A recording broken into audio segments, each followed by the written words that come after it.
N'écris point si ton âme tremble encore, car certains mots ne cherchent point à vivre, mais à révéler.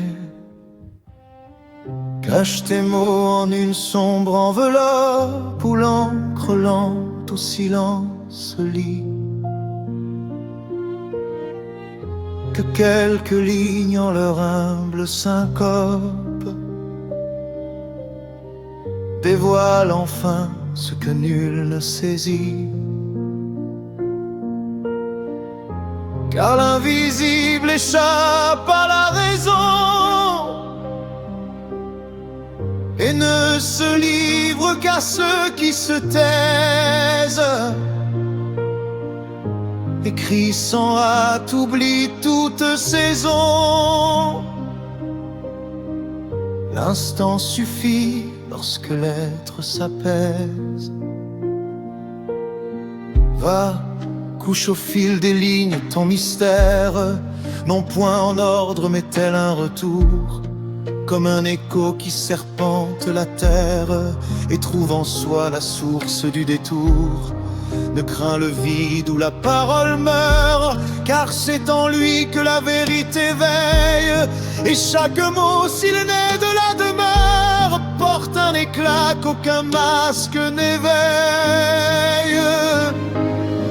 Écris la vérité, fût-elle cendre, non pour le monde mais pour ton regard. Car l'homme sans rêve finit par se rendre à l'ombre froide où s'égare le hasard. Écris le feu qui sommeille en ton être entre deux silences que nul ne voit. Car un seul mot murmuré sans paraître peut faire naître ce qui dort en toi. Te souviens-tu des rivages d'enfance, des jours légers que le temps n'a pas pris, d'un parc ancien où flottait l'innocence avant que l'âme n'apprenne le prix? Ces instants-là ne meurent ni ne fuient, ils vivent encore en ton souffle discret. Et sous la cendre où le passé s'enfuit, brille un éclat que nul n'a retiré. Peut-être trop de mots pour si peu dire, mais le silence parfois sait écrire. J'aime cela que le monde ignore, qui se relève sans bruit, sans éclat, dont le regard bien plus fort que l'or porte un fardeau que nul ne voit. Ils ne demandent ni sens ni victoire, mais avancent même en la nuit, car ils ont vu au fond de leur histoire ce lieu sans nom d'où l'on revient sans bruit.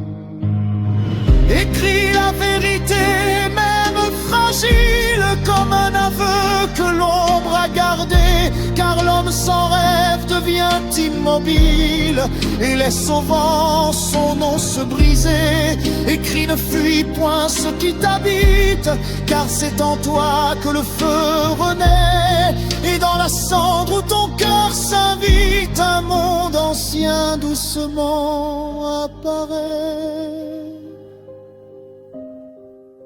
À présent, écris, non pour être lu, mais pour ne plus fuir.